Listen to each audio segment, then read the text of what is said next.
मुख्तार अंसारी जैसे राजनीतिक माफिया हों या फिर दूसरे साथी दबंग अपराधी, आजमगढ़ मंडल के जनपदों में हर तरह के अपराधियों पर कहर बनकर टूट रही है योगी की पुलिस। ईमानदार और बेखौफ अधिकारी को योगी आदित्यनाथ ने सौंपी है आजमगढ़ के डीआईजी पद की कमान। कई विषयों के जानकार आईपीएस संवर्ग के विद्वान अधिकारी डीआईजी सुभाष चंद्र दुबे की कार्यशैली पूरे प्रदेश में है चर्चित। हमारे खास कार्यक्रम लोक सेवक में देखिए आईपीएस सुभाष चंद्र दुबे के संघर्ष और सफलता की कहानी। नमस्कार, आप देख रहे हैं द इंडियन ओपिनियन और हमारे खास कार्यक्रम लोक सेवक में आज हमारे साथ एक विशेष मेहमान हैं। हमारे साथ मौजूद हैं आजमगढ़ मंडल के पुलिस उप महानिरीक्षक डीआईजी सुभाष चंद्र दुबे साहब। बहुत बहुत स्वागत है आपका दुबे साहब। जी धन्यवाद। सबसे पहले डीआईजी साहब हम जानना चाहेंगे कि आपका फैमिली बैकग्राउंड कैसा रहा, माता पिता, गृह जनपद आपका, किस तरह का एक परिवेश रहा जहां से निकलकर आप आज इस मुकाम पर पहुंचे? मेरा नाम सुभाष चंद्र दुबे है। मैं 2005 बैच का भारतीय पुलिस सेवा का उत्तर प्रदेश संवर्ग का अधिकारी हूँ। मूल रूप से मैं उत्तर प्रदेश के सुल्तानपुर जनपद की लम्भुआ तहसील के दुल्हापुर गांव से बिलोंग करता हूँ।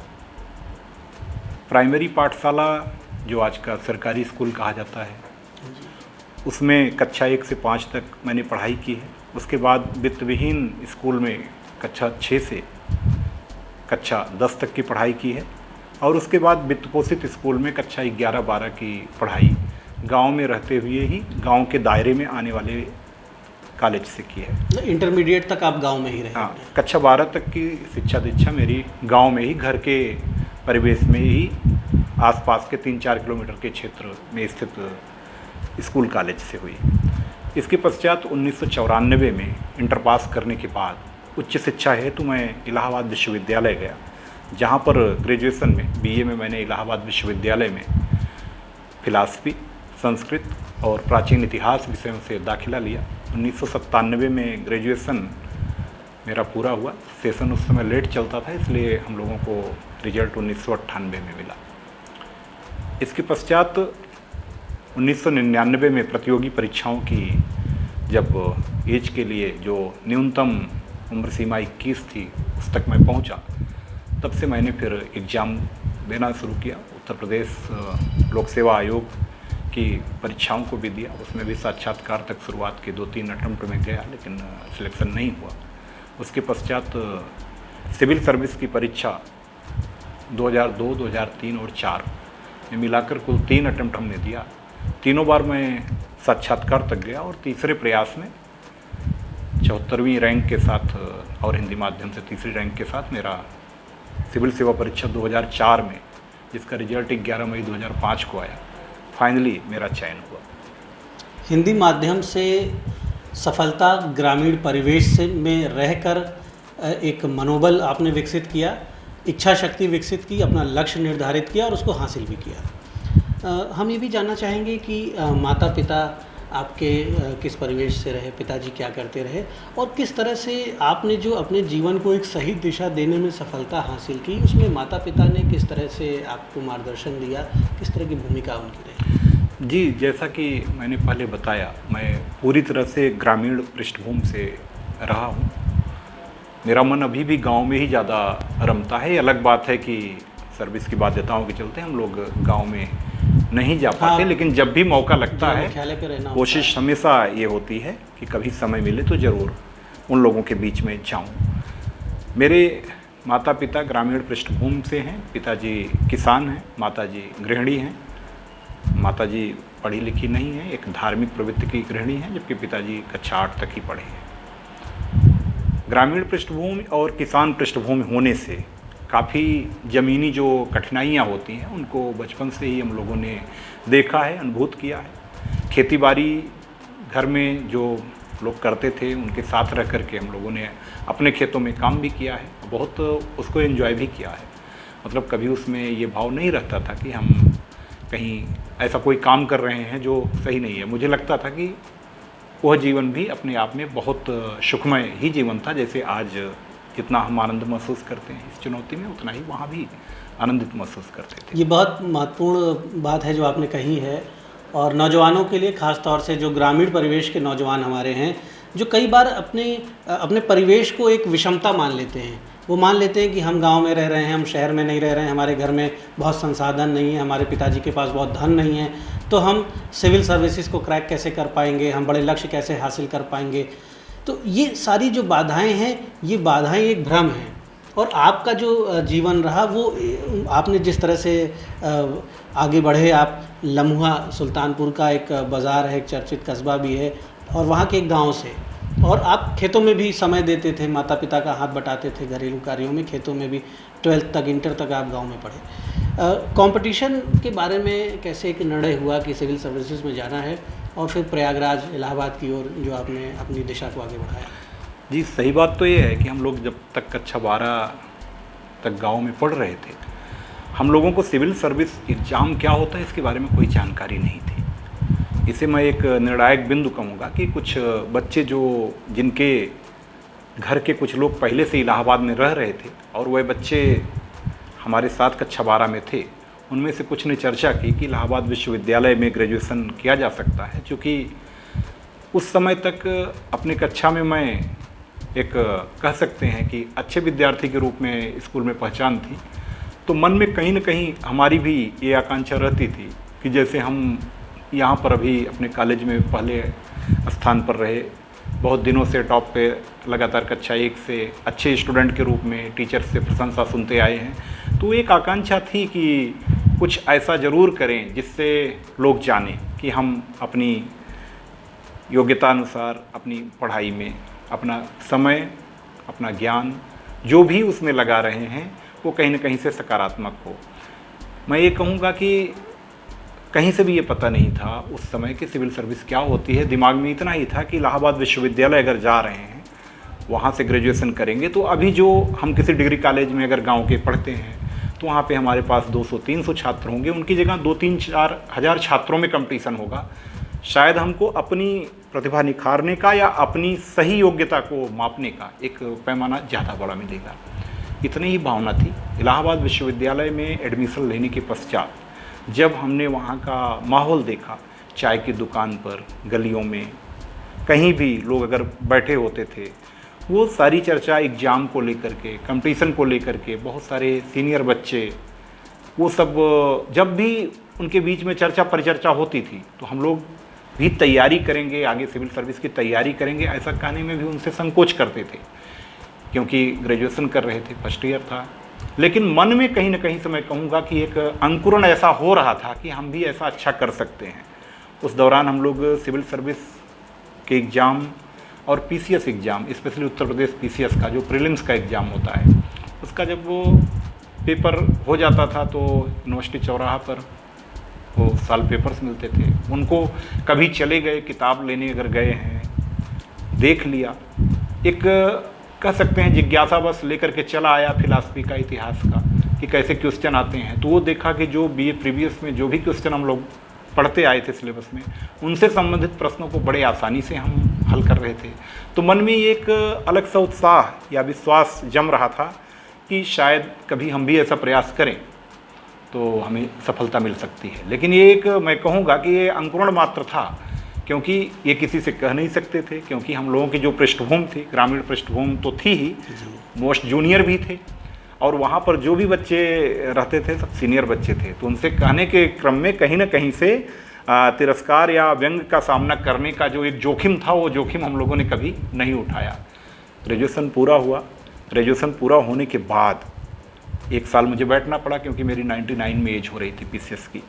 21 ईयर जब हम अपीयर हो सकते हैं। पहले ही अटेम्प्ट में जब हमने पीसीएस का फॉर्म भरा और रिजल्ट प्रीलिम्स का पहले ही अटेम्प्ट में निकल गया, तो फिर इसको कहिए मनोबल भी बढ़ा और लोगों का ध्यानाकर्षण भी हुआ कि नहीं, ये लड़का तो कुछ कर सकता है अच्छा। पहले अटेम्प्ट में प्रीलिम्स निकालने के साथ साथ मेरे साथ सीनियर्स या जो साथी इग्नोर करते रहे होंगे, उन्हें भी लगा मतलब दम है इनके अंदर, कुछ कर डालेंगे जरूर। हमने कभी इग्नोर होने के भय से इग्नोर होने का खतरा नहीं उठाया। मतलब हमने कभी चर्चा ही नहीं की, इसलिए इग्नोर नहीं हुआ। मैंने कभी वास्तव में उनसे चर्चा ही नहीं की कि हम इस बारे में सोचते हैं। वो सीधे वो लोग हमें नोटिस ही तभी किए जब हम जब आपने प्रीलिम्स क्लियर कर qualify लिए किया। तो फिर उसके बाद से यानी आप नेचुरल साइलेंटली अपने काम में लगे रहे। बिल्कुल बिल्कुल आप सही कह सकते और हैं, ये हमारा कहते हैं कि नेचर भी है, हमारा तैयारी ये करो, nature जब भी है। तैयारी शांति से करो और सफलता ऐसी हो कि शोर मचा दे। हमारा यही ध्येय कहीं भी रहता है कि आप चुपचाप अपने काम को करें और आपका रिजल्ट इतना अच्छा हो। इवन वो ध्येय मेरा सेवा में भी रहता है कि आप ऐसा काम करें, रिजल्ट इस रूप में आवे कि लोग रिजल्ट के बाद जाने कि हाँ आपने कुछ किया है अच्छा।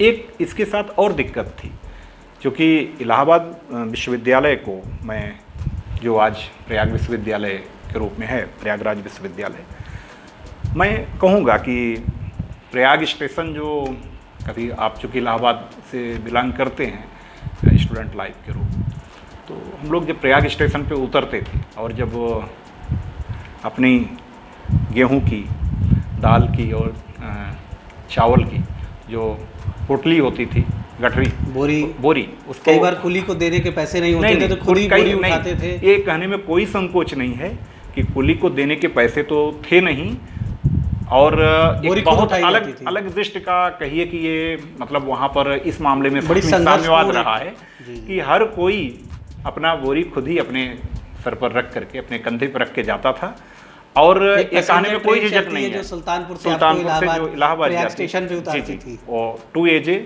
4 AJ जाने वाली सुल्तानपुर से और 1 AJ 3 AJ आने वाली, उसी से आने जाने का प्रयोग हम लोगों ने किया। और उस पूरी ट्रेन में ढेर सारे प्रतियोगी छात्र, और उस ट्रेन में भी राष्ट्रीय अंतर्राष्ट्रीय विषयों की चर्चा करते हुए बिल्कुल सही है, सफर बीत जाता था, पता नहीं चलता था। बिल्कुल सही है। तो ये मैं कहूँगा कि चूँकि इलाहाबाद में रहने के दौरान भी कभी भी ऐसी स्थिति नहीं आई कि हम लोग ट्यूशन या कोचिंग कर सकें। दोनों कारण था, फिनेंशियल इशू भी थे, हम चाह करके भी नहीं कर सकते थे, लेकिन उससे ज़्यादा हमारा आत्मबल भारी था। हमें ये लगता था कि हमारे जो आर्ट साइड के, कभी कभी कुछ लोग कहते थे कि चूँकि हम लोग आर्ट साइड के स्टूडेंट रहे, हाई स्कूल में भी आर्ट साइड के रहे, इंटर में भी रहे, तो नेचुरल वे में आगे ग्रेजुएशन या PG आर्ट साइड के ही विषय से हो सकता था, कला संवर्ग से। तो लोग कहते थे कि इसमें साइंस के जो लड़के होते हैं वो थोड़ा सा अपेक्षाकृत ज़्यादा मेहनत करते हैं, ज़्यादा जीनियस होते हैं और उनके सब्जेक्ट स्कोरिंग हैं। तो मैं इसको अपने ढाल के रूप, ह्यूमैनिटीज़ को कुछ लोग एक थोड़ा सा दूसरी दृष्टि से देखते थे। मैं इसको ढाल के रूप में अपने बचाव में इस्तेमाल, मतलब आप कह सकते हो कि जो हमारा कमज़ोर पॉइंट था उसको हमने मजबूती बनाया। कोचिंग के मामले में जब कोई कहता था कि आप कोचिंग क्यों नहीं करते हो, तो हमने कभी किसी से नहीं कहा कि फिनेंशियल इशू है।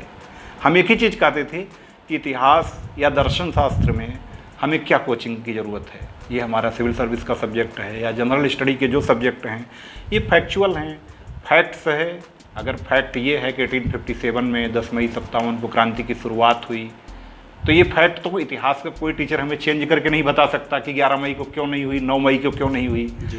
तो फैक्ट है, और उनका एनालिसिस किताबों में बहुत अच्छे से दिया हुआ है। तो मैं अपना समय किसी कोचिंग में जा कर के नष्ट नहीं करना चाहता। मैं ऐसा बोलता था, मैं नहीं कह रहा हूँ ये बात सही ही थी, इसके कुछ पीछे फिनेंशियल इशूज भी थे, रीजन थे, हम चाह करके भी कोचिंग नहीं कर सकते थे। लेकिन हमारा कला संवर्ग से जुड़ा होना कक्षा 9 से ही, ये मेरे लिए ज़्यादा वरदान सिद्ध हुआ कि मुझे अतिरिक्त कोई प्रयास नहीं करना पड़ा इन विषयों को आत्मसात करने में, और मैं बहुत अच्छे से इन विषयों पर अपनी पकड़ बना सका। और यही कारण है कि मैं किसी प्रीलिम्स एग्ज़ाम में कभी फेल नहीं हुआ, सिविल सर्विस के किसी मेंस एग्ज़ाम में फेल नहीं हुआ। 4 अटेम्प्ट उस समय मुख्य हम लोगों को मिलते थे जनरल कैंडिडेट के रूप में, 3 ही अटेम्प्ट दिया और तीसरे अटेम्प्ट में 74 रैंक और हिंदी मीडियम से तीसरी रैंक के साथ सिलेक्ट हो गया। निसंदेह बड़ी सफलता, और उस सफलता के पीछे आपकी अपनी जो आपने अपने मनोबल को जिस तरह से विकसित किया, और जो जीवन में अभाव थे उन अभावों को कभी उन अभावों को स्वयं पर हावी नहीं होने दिया। और कोचिंग, ट्यूशन, ये सारी चीज़ें तो प्रयागराज में, इलाहाबाद में काफ़ी समय से थी, लेकिन उनको आपने उनके ऊपर निर्भरता आपने नहीं अपनी बनाई, और अपने शिक्षकों के, गुरुजनों के साथ, अपने सीनियर्स के साथ, और जो बुक्स थी अपनी सेल्फ स्टडीज़ को आपने अस्त्र बनाया। देखो, मेरा अपना मानना है कि भाव अभाव तो मन स्थिति पर निर्भर करता है। क्योंकि दर्शन का विद्यार्थी होने के कारण मैं इतना कह सकता हूँ कि पूरी तरह से हमारे आपके दृष्टिकोण पर भाव अभाव निर्भर करता है। जिस चीज़ को आप भाव मानते हैं सामने वाले के लिए वो अभाव हो सकता है, जिसको आप अभाव मानते हैं सामने वाले के लिए भाव हो सकता है। तो ये चूँकि पूर्ण रूप से देश काल परिस्थिति पर निर्भर करता है, तो इसलिए आपका मनोबल कितना ऊंचा है, या आप मन के हारे हार है, मन के जीते जीत, इस लोकोक्ति पर कितना अपने को इस कसौटी पर कसते हैं, इस पर डिपेंड करता है ये कि आप भाव या सकारात्मक भाव दृष्टिकोण महसूस जो है, करते हैं। ये भाव और अभाव का जो फर्क है, बिल्कुल इसको सही मिटा है, देता बिल्कुल ये सही सकारात्मक है। दृष्टिकोण और मेरा बहुत मानना है कि कुछ भी भाव या अभाव जैसी चीज होती भी नहीं, केवल ये आपका दृष्टिकोण है। अगर आप अपने दृष्टिकोण को सकारात्मक रखते हैं तो जो दुनिया में कोई भी वस्तु अप्राप्य या अलभ्य नहीं है। अगर आप अपने दृष्टिकोण को सकारात्मक रखते हैं तो आप कुछ भी हाइट को टच कर सकते हैं, कोई भी लक्ष्य प्राप्त कर सकते हैं, और वो चाहे किसी भी क्षेत्र का लक्ष्य क्यों ना हो। ये मेरा हमेशा से हमारे जो मानना है। यूथ हैं, जो स्टूडेंट्स हैं, जो इस वीडियो को देख रहे हैं, वो ये जो बात आपने अभी कुछ सेकंडों में कही है, ये बहुत महत्वपूर्ण है आपके लिए कि आप कुछ भी दुनिया का सबसे बड़ा लक्ष्य भी आप ही के लिए बना है, आप जैसे मनुष्यों के, आप जैसे युवाओं के लिए बना है, और वो सारे लक्ष्य आपके हैं। आप उन सभी लक्ष्यों के विजेता हो सकते हैं जिनके आप सपने देखते हैं, जिनके बारे में आप पढ़ते हैं या चर्चाएं करते हैं। खैर, आईपीएस सर्विसेज में आने की जो आपकी एक रोचक यात्रा रही, जब आप ऑल इंडिया में तीसरी रैंक आप ले आए हिंदी में ख़ास तौर पर, और कुछ लोग ये मानते थे कि ये भी एक चर्चा थी सिविल एस्पिरेंट्स के बीच कि हिंदी वाले जो हैं अक्सर वो उनकी अंग्रेज़ी कमज़ोर हो जाती है तो बाहर हो जाते हैं, लेकिन आपने लगातार 3 इंटरव्यू भी दिए और सिलेक्शन भी हासिल किया। सेवा में आने के बाद पहला जनपद कौन सा रहा, और किस तरह से इस सेवाओं को आपने किस रूप में देखा? आप स्टूडेंट थे, आप कंपटिशनर थे, और फिर आप ऑफिसर हो गए। सही रूप में कहूँ तो सेवा में आने का जो पल था, निश्चित रूप से उस समय जो एक उल्लास या आनंद ऐसा महसूस होता है कि जैसे आप किसी एक लक्ष्य पर पहुंच गए, लेकिन शायद वो आपका लक्ष्य नहीं होता। आप इसको कह सकते हैं कि वो आपका सेवा में आना साध्य नहीं होता, बल्कि आगे सेवा को कंटिन्यू करने का, जन सेवा का एक साधन होता है, माध्यम होता है। कोई भी सर्विस, चाहे वो आप हों या हम हों या कोई भी किसी भी पायदान पर खड़ा है, तो जो पहले कभी साध्य होता है वही बाद में साधन बन जाता है। तो स्टूडेंट लाइफ में अगर सिविल सर्विस में चयन साध्य था, तो जिस दिन सेवा में आ गए उसी दिन से वो सेवा साधन बन गई और साध्य जन सेवा हो गई। मैं 2005 से लेकर के 7 तक 2 साल की परीक्षाधीन अवधि को पूरी करने के बाद अंडर ट्रेनी एएसपी के रूप में लखनऊ जनपद में पहले नियुक्त हुआ, और बाद में रेगुलर एएसपी के रूप में मैंने सीओ गोमती नगर, एएसपी गोमती नगर के रूप में कार्य किया। बहुत अच्छी, बहुत खट्टी मिट्टी यादें हैं, जिनमें मतलब मैं कहूँगा कि बहुत सारे सीनियर्स से सीखने को मिला। बहुत सारी चीज़ों को कैसे की जाती हैं, कहाँ कैसे, मतलब लोक व्यवहार से लेकर आपको प्रोफेशनल तरीके से काम करने का अंदाज, ये सब बहुत सारे उस समय हमारे अच्छे, जो मैं सौभाग्यशाली था कि बहुत अच्छे हमारे एसएसपीज रहे एज एएसपी, हमने जिनसे सीखा। उसके बाद प्रमोशन पाने के बाद ज़िले के रूप में मैंने 13 ज़िले में कप्तान के रूप में कार्य किया। उनमें से सबसे पहला ज़िला कप्तान के रूप में मेरा कन्नौज रहा। 2009 का लोकसभा चुनाव, जहां मैंने बहुत अल्पावधि के लिए 3 माह रहते हुए कराया। कन्नौज के बाद श्रावस्ती, हाथरस, औरैया, गाजीपुर, कानपुर देहात, आगरा, इलाहाबाद, मुजफ्फरनगर, भदोही, झांसी, गाजीपुर, सहारनपुर होता हुआ ये सिलसिला अंत में जाकर रेलवे में जीआरपी मुरादाबाद में पुलिस अधीक्षक के रूप में कार्य करते हुए पुलिस अधीक्षक के रूप में मेरी सेवाएं वहां पर पूरी हुई, और वहां से मैं डीआईजी बना। फिर DIG railway Moradabad, DIG PSC Moradabad के बाद मैंने डीआईजी परिक्षेत्र आजमगढ़ के रूप में 22 जनवरी 2020 को यहाँ पर ज्वाइन किया। इस लंबी यात्रा में मैं कहूँगा कि जो हमारा मुख्य ध्येय था वो जनसेवा का, उसको हमने अपने एक कहिए कि हमेशा सबसे बड़े साध्य के रूप में रखा। उसी को प्राप्त करने के लिए अपने को साधन बनाया। हमेशा से मेरा सबसे ज़्यादा, चूँकि मैं ग्रामीण पृष्ठभूमि का हूँ, ग्रामीण पृष्ठभूमि होने के कारण एक अच्छी चीज़ ये है कि जो रफ्ट ऑफ लाइफ होती है उसमें हम लोग बहुत अच्छे यूज टू हैं, हैबिचुअल हैं।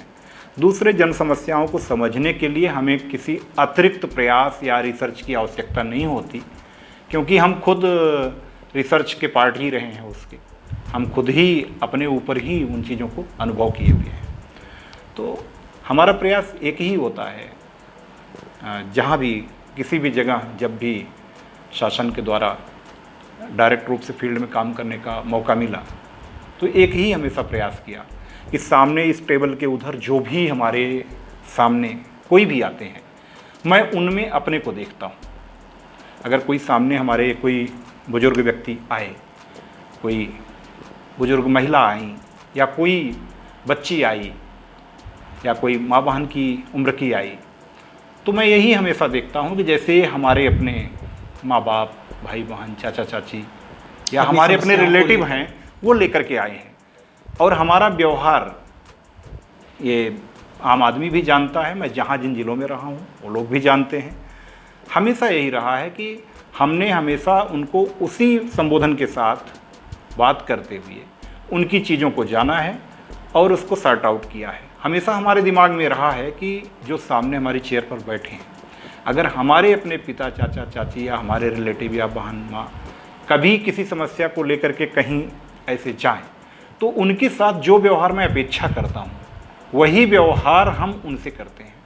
हमेशा यही चीज़ मैं अपने अधीनस्थ पुलिस अधिकारियों, कर्मचारियों को भी यही कहता हूँ कि कुछ भी मतलब क्या सही है क्या गलत है, इसका बड़ा सीधा सा पैमाना है। आत्मनः प्रतिकूलानि परेशान न समाचरेत। ये बहुत पहले से हमारी अपनी सनातन संस्कृति में एक बहुत कह सकते हो इसको माइलस्टोन की लाइन है। आत्मनः प्रतिकूलानि परेशान न समाचरेत। जो व्यक्ति, वस्तु, तथ्य कुछ भी जो आपकी अपनी आत्मा के प्रतिकूल हो, जो आपके अपने आप के प्रतिकूल जो कार्य आचरण हो, वैसा कार्य आचरण आप दूसरे के साथ कभी न करें। यही सही और गलत की परिभाषा है। बहुत महत्वपूर्ण बात आपने कही। और सभी जो भी लोक सेवक हैं, और लोक सेवक ही नहीं, हम सब समाज के सदस्य के रूप में, मनुष्य के रूप में, हम सभी के लिए ये ज़रूरी है कि हम जब व्यवहार किसी से कोई भी व्यवहार कर रहे हैं, कैसा हम बिहेव कर रहे हैं, कैसी बातें कर रहे हैं, तो कैसा हम एक्शन ले रहे हैं, तो हम ये पहले ही हमें एक सेकंड के लिए एक चिंतन करना चाहिए कि सामने वाले के साथ मेरे ये शब्द, मेरा ये एक्शन, मेरा ये व्यवहार कितना उचित है। मैं अगर हूँ, मुझे उस व्यवहार को बर्दाश्त करना है तो क्या मेरे लिए अनुकूल है। उसी तरह से एक आपने जो बात कही है, और पुलिस विभाग में ये बातें अगर समझ ली जाएं जो आपने कही हैं, इसको अगर हमारे अधिकांश अधिकारी कर्मचारी इन बातों को फॉलो करें तो निश्चित तौर पर बहुत ही व्यापक परिवर्तन और बहुत ही एक अच्छा वातावरण देखने को मिलेगा।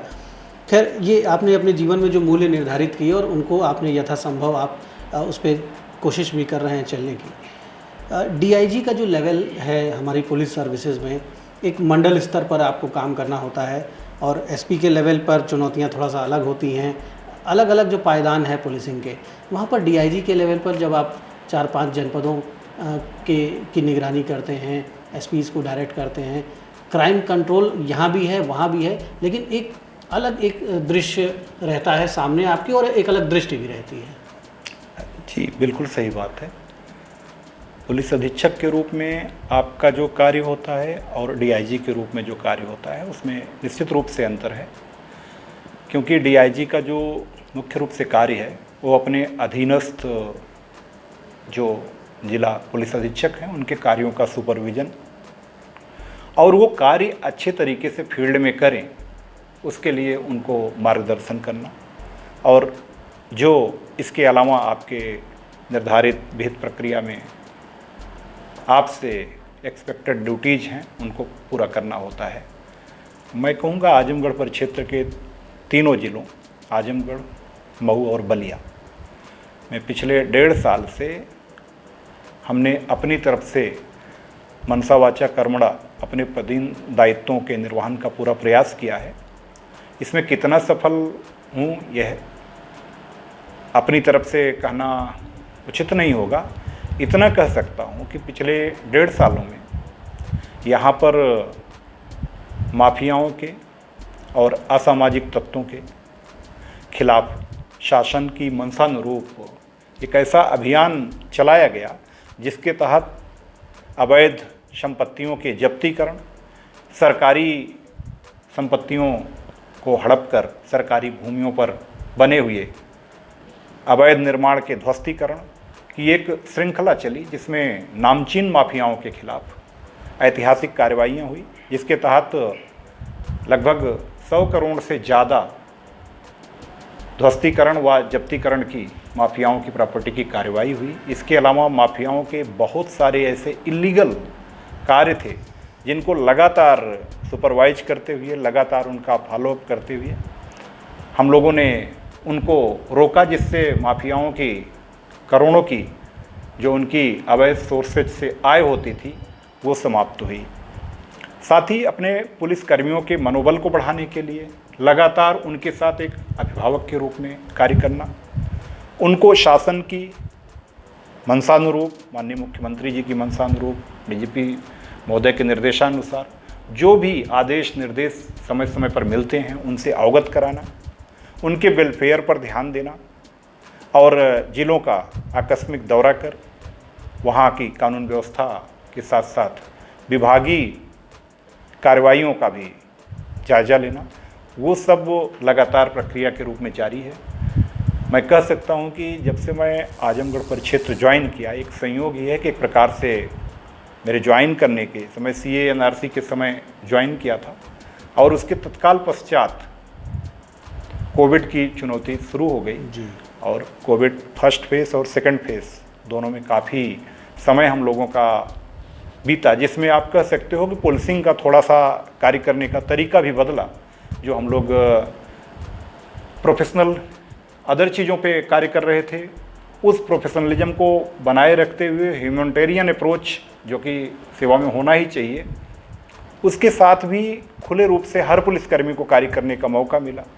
कोविड फर्स्ट पीरियड में आजमगढ़ परिक्षेत्र में अन्नपूर्णा बैंक एक स्कीम के तहत हम लोगों ने जिला पुलिस के माध्यम से क्षेत्र के संभ्रांत लोगों से अपील की थी कि इस कोविड पीरियड में आप लोग अपने कच्चे राशन को दान कर सकते हैं, दे सकते हैं, वो राशन ज़रूरतमंदों को पहुंचाया जाएगा। इसके तहत तीनों जनपदों में आजमगढ़, मऊ और बलिया में मैं कह सकता हूं कि 1 लाख पैकेट से अधिक राशन 30-30 किलो के, जिसमें आटा, दाल, चावल, सरसों का तेल, नमक, निरमा आदि सामान थे, इसको हम लोगों ने कोविड फर्स्ट पीरियड में बांटा। उस दौरान बहुत से वीडियोज़ आपके वायरल हुए और सोशल मीडिया पे लाखों लोगों ने उन्हें देखा कि एक पुलिस अधिकारी आते हैं और सैकड़ों लोग बैठे हुए हैं कतारों में, बेहद गरीब लोग हैं, उनको देखकर ही आभास हो जाता है कि उनकी स्थिति बहुत दयनीय है। लेकिन वो पुलिस जो पुलिस अपराधियों के पीछे भी दौड़ रही है, जो पुलिस क्राइम कंट्रोल भी कर रही है, लॉ एंड ऑर्डर को भी मेंटेन कर रही है, जिस पुलिस के बारे में तमाम आलोचनाएं भी होती हैं, वही पुलिस वो काम भी कर रही है जो प्राइमरी रूप से जिसके लिए उसको नहीं कहा गया है, लेकिन उसके अपने जो सामाजिक दायित्व हैं देशवासियों के प्रति, देश के गरीब लोगों के प्रति, वो कार्य करते हुए आपके बहुत से वीडियोस वायरल हुए। लोगों ने देखा कि किस तरह से आपने गरीबों को राहत पहुंचाई इस पूरे मंडल में। और मुझे लगता है कि इस कार्य में पुलिस के द्वारा जो ये सामाजिक कार्य किया गया, जिस तरह से अपने देशवासियों का साथ दिया गया संकट में, उसमें आजमगढ़ मंडल ने एक अलग पहचान बनाई है अपनी उत्तर प्रदेश में। मैं ये नहीं कहूँगा कौन आगे कौन पीछे, लेकिन निसंदेह एक उत्कृष्ट काम हुआ और इसको लाखों लोगों ने देखा।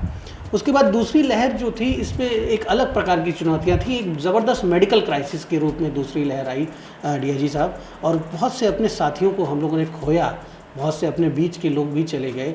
वो जो दौर था जिस पर अब हमने नियंत्रण पा लिया है, उस दौर को आप किस रूप में देखते हैं कि और पुलिस के लोगों के लिए, ऑफिसर्स के लिए भी कितना चुनौतीपूर्ण था और उससे क्या आगे हम बेटरमेंट करेंगे? जी, आप बिल्कुल सही कह रहे हैं।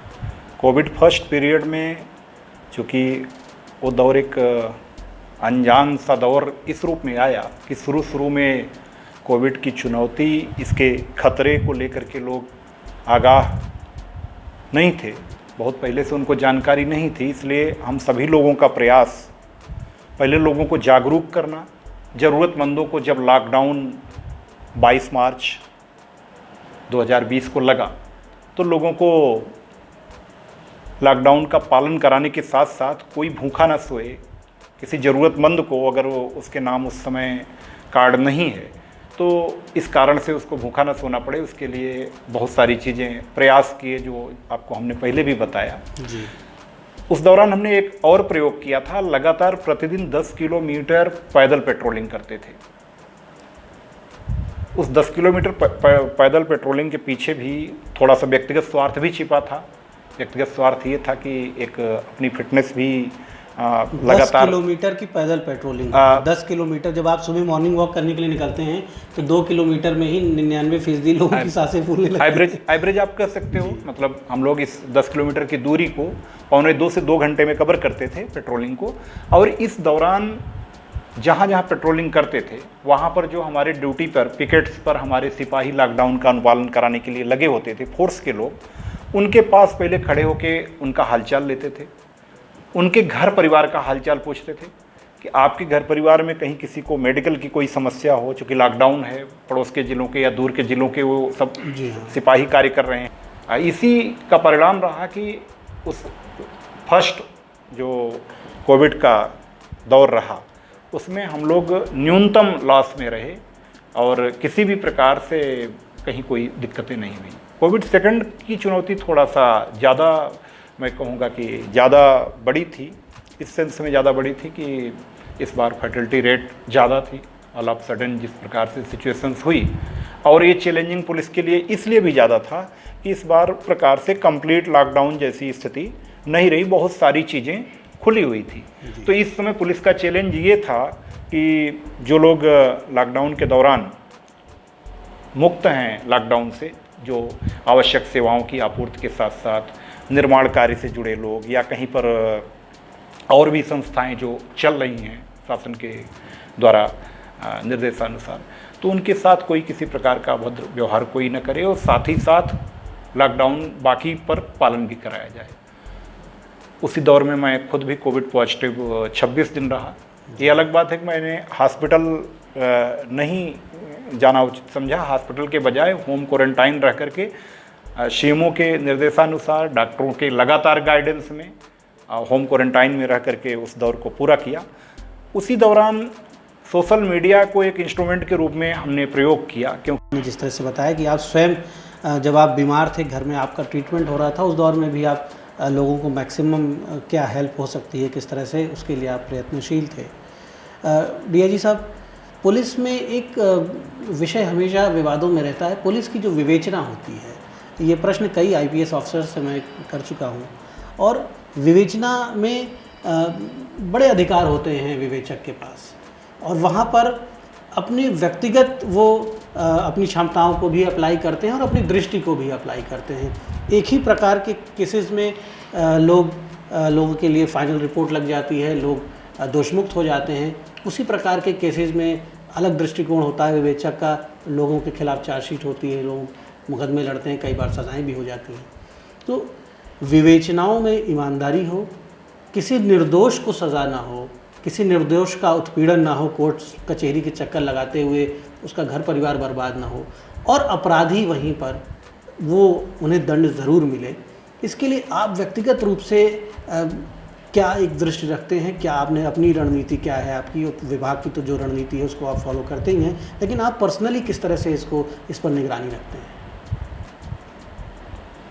जी, आपका ये कहना बिल्कुल सही है कि विवेचना पुलिसिंग का सबसे महत्वपूर्ण व्यावसायिक दक्षता का विषय है, और निष्पक्ष, पारदर्शी व ईमानदारी से की गई विवेचना पुलिस की छवि को न केवल आम जनमानस में बहुत सकारात्मक रूप से रखती है, बल्कि निर्दोष व्यक्ति अगर किसी रूप में एफआईआर में नेम्ड हो जाता है तो उसको भी राहत मिलने में बहुत मदद मिलती है। इसी प्रकार से दोषी व्यक्ति किसी भी रूप में निष्पक्ष विवेचना होने पर बचता नहीं है। निष्पक्ष, पारदर्शी, तटस्थ व ईमानदारी से विवेचना हो, इसको सुनिश्चित करने के लिए डीजीपी महोदय के द्वारा बहुत सारे सर्कुलर जारी किए गए हैं। वह सर्कुलर अपने आप में बहुत पर्याप्त हैं। अगर उनका पूरी तरह अक्षरशः पालन कर दिया जाए तो मैं पूरी तरह से एकदम से सुनिश्चित मत कहूँ कि किसी भी प्रकार से विवेचना में किसी प्रकार के आरोप प्रत्यारोप की फिर गुंजाइश ही नहीं रहेगी। लेकिन आपने जो कहा, यह तथ्य भी महत्वपूर्ण है कि वो व्यक्ति व्यक्ति पर कभी कभी निर्भर करता है, जो दुर्भाग्यपूर्ण है। एक व्यक्ति अगर, एक विवेचक एक जैसे मामले में उसमें कोई आख्या दे रहा है और दूसरा उसी मामले में कोई भिन्न आख्या दे रहा है, ऐसा सिर्फ इसलिए हो रहा है कि कहीं ना कहीं इंटेंशन के लेवल पर डिफरेंस परिलक्षित हो रहा है। मेरा मानना है कि जो सबसे महत्वपूर्ण तथ्य है वो इंटेंशन है, जिसको हिंदी में हम नियत कहते हैं। जी, आपकी अगर नियत सही है, आपका आशय सही है, तो निश्चित रूप से विवेचना सही ही होगी। जी। तो अगर दोषी व्यक्ति को दंडित कराने की हमारी नियत है और किसी निर्दोष को किसी भी रूप में उत्पीड़न का शिकार न हो, यह सुनिश्चित करने का हमारा पक्का मंतव्य है, तो फिर ये डिफरेंस नहीं आएगा जो आपने कहा। अभी हमारे डीजीपी साहब, जो नए डीजीपी उत्तर प्रदेश को मिले हैं, मुकुल गोयल साहब, उन्होंने कहा कि ब्लैक शीप्स, एक शब्द का प्रयोग किया उन्होंने, बड़ा चर्चित हुआ मीडिया में वो शब्द, कि ब्लैक शीप्स जो हैं डिपार्टमेंट के, वो कुछ ब्लैक शीप्स डिपार्टमेंट को बदनाम करते हैं, छवि खराब करते हैं, उन पर नज़र रखी जाए। और police is also bound to work within the boundaries of law. Police न सिर्फ कानून को लागू कराए, दूसरों को कानून का पाठ पढ़ाए, बल्कि स्वयं भी कानून के दायरे में काम करे।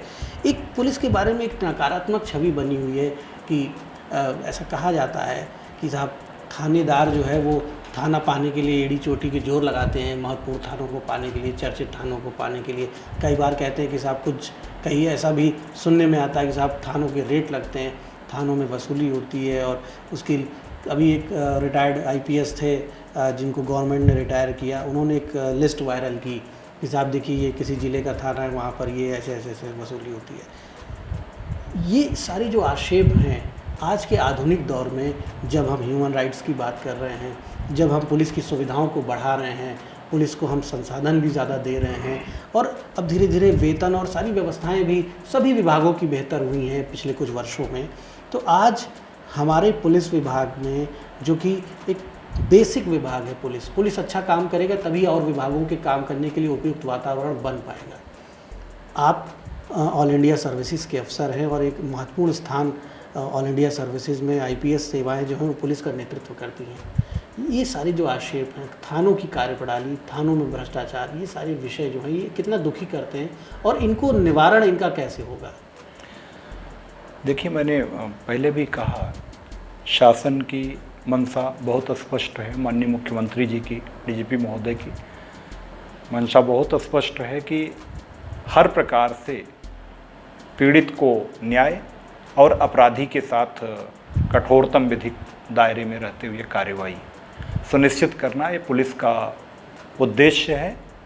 और इसी ध्येय को, इसी साध्य को, इसी उद्देश्य को प्राप्त करने के लिए उत्तर प्रदेश पुलिस लगातार प्रयासरत है। आजमगढ़ परिक्षेत्र के बारे में मैं दावे के साथ कह सकता हूँ कि परित्राणाय साधूनाम विनाशाय च दुष्कृताम, जो पुलिस का हमारा मोटो है, उसको प्राप्त करने के लिए हम लोग लगातार कार्यरत हैं।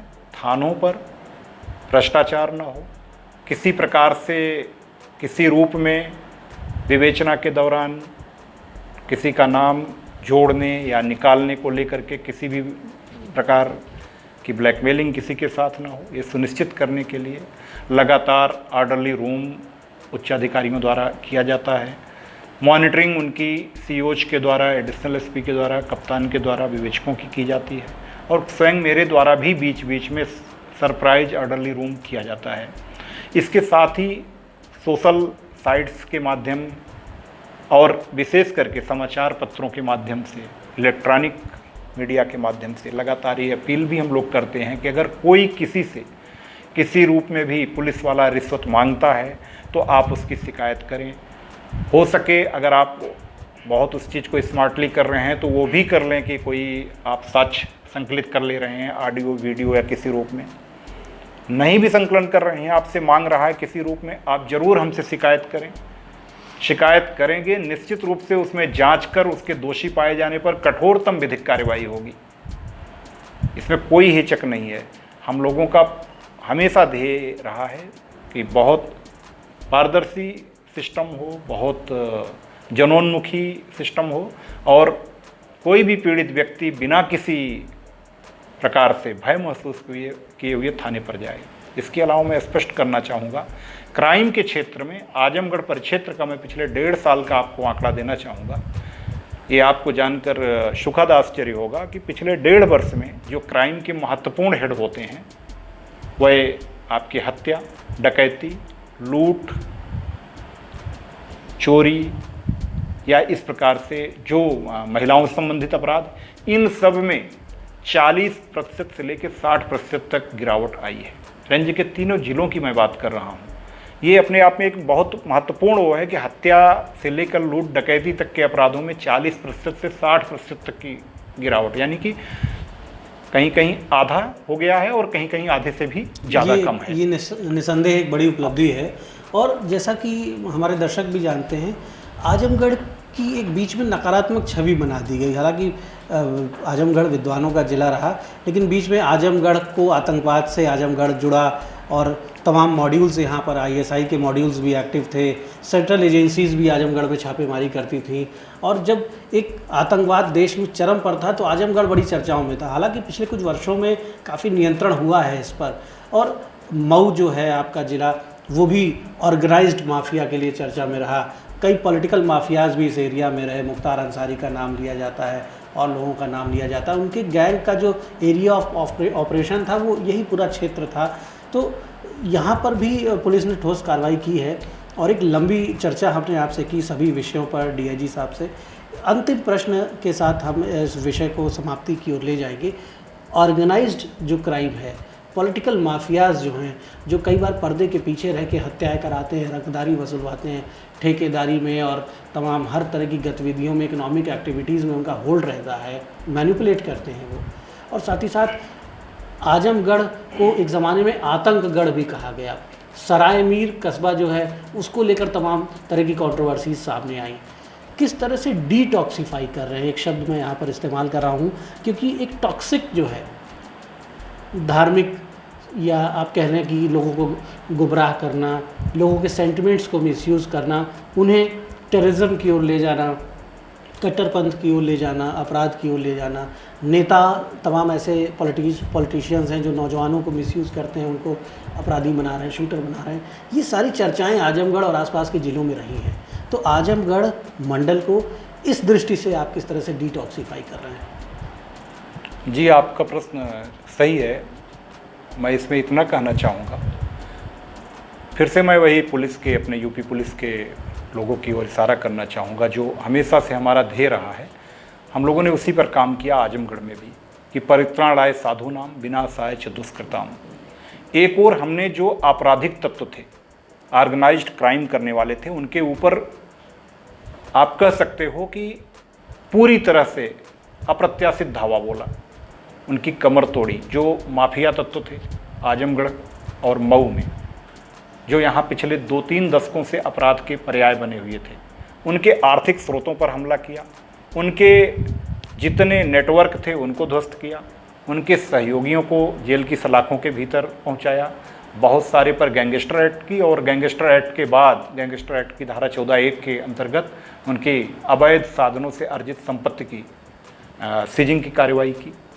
दूसरी ओर यूथ, नए यूथ उनसे ना जुड़ें, उसके लिए भी एक हम लोगों ने लगातार अभियान चलाया।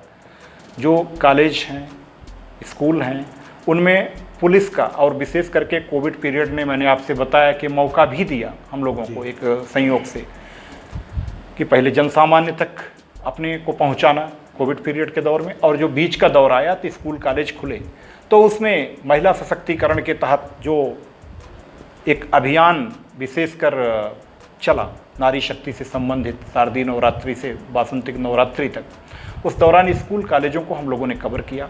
वहाँ सारे यूथ को उनके करियर से ओरिएंटेड बातें बताई कि आप अच्छा काम करके क्या कर सकते हैं, और नकारात्मक काम करने पर रोज़ आप अखबार में देख रहे हैं कि जो लोग किए हैं वो क्या प्रतिफल पा रहे हैं।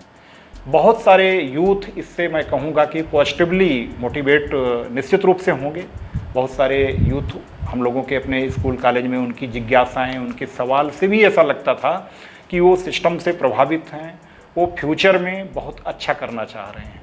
तो हमारा प्रयास हमेशा ये रहेगा कि मुट्ठी भर जो आपराधिक या माफिया तत्व हैं उन पर लगातार कड़ी कार्रवाई करते हुए बाकी लोगों को किसी भी रूप में, वो माफिया का चूँकि जब एक समय महिमा मंडन होता था तो उस महिमा मंडन के दौर में बहुत सारे यूथ गुमराह होने के चांसेज रहते हैं कि कोई शॉर्टकट से अपराध करके आगे जा रहा है। लेकिन जब माफिया तत्वों के खिलाफ लगातार एक कई अभियान उत्तर प्रदेश पुलिस ने चलाया है, माननीय मुख्यमंत्री जी के निर्देशन में लगातार आपराधिक तत्वों पर ताबड़तोड़ कार्रवाइयाँ हो रही हैं, तो इसका मैसेज यूथ में निश्चित रूप से अब ये गया है कि इन आपराधिक तत्वों का, माफिया तत्वों का केवल चंद दिनों का ही ग्लैमर होता है, बाद में लगातार इनको दिक्कतें उठानी पड़ती हैं।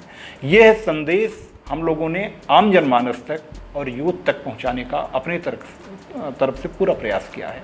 निश्चित रूप से मेरा मानना है कि इससे सकारात्मक रूप से समय के साथ बदलाव आएगा। आजमगढ़ बहुत सारे अच्छे अच्छे साहित्यकारों की, बहुत सारे वरिष्ठ प्रबुद्ध जनों की, राजनीति के भी क्षेत्र में बहुत सारे उत्कृष्ट मेधाओं की धरती रही है। तो ऐसा मैं नहीं कह सकता कि ये केवल नकारात्मक कारणों से ही चर्चा में रहा, बहुत सारे सकारात्मक तत्व भी आजमगढ़ में रहे। योगदान हमारे देश में रहा है और ये इस रूप में मैं आजमगढ़, मऊ, बलिया, तीनों जो हमारे जनपद हैं, तीनों अपने आप में अलग अलग कारणों से विलक्षण हैं, तीनों ही बहुत अच्छे जनपद हैं और जन सामान्य तीनों जगह के बहुत अच्छे हैं। मेरा और हमारे पुलिस प्रशासन का, शासन प्रशासन का उद्देश्य सारे अच्छे लोगों को सही चीज़ों से जोड़ना और नकारात्मक चीज़ों को लेकर के उनको हतोत्साहित करना, और जो मुट्ठी भर नेगेटिव एलिमेंट्स हैं, माफिया तत्व हैं, उनकी कमर तोड़ना, यही हम लोगों का ध्येय है और इस ध्येय पर हम लोग अनवरत कार्य करते रहेंगे। तो हम धन्यवाद देंगे डीआईजी सुभाष दुबे साहब को। आजमगढ़ मंडल का आप आजमगढ़ मंडल की पुलिस का कुशल नेतृत्व आप कर रहे हैं और इस पूरे मंडल को, इस पूरे क्षेत्र को, जो तीनों जनपद हैं यहाँ के, वहाँ पर एक बेहतर अनुशासन हो, वहाँ पुलिस की जो सेवाएं जन सामान्य को मिलनी चाहिए वो निष्पक्षता के साथ, मान सम्मान के साथ मिलें, जनता से अच्छा व्यवहार हो, ये इन विषयों को आप सुनिश्चित करने का प्रयास कर रहे हैं। और साथ ही साथ आजमगढ़ की जो पहचान है, जैसे आजमगढ़ का गौरव भारत में पहले था, वो गौरव पुनर्स्थापित हो रहा है। अब माफिया जो हैं वो हीरो नहीं होते हैं, वो विलेन होते हैं।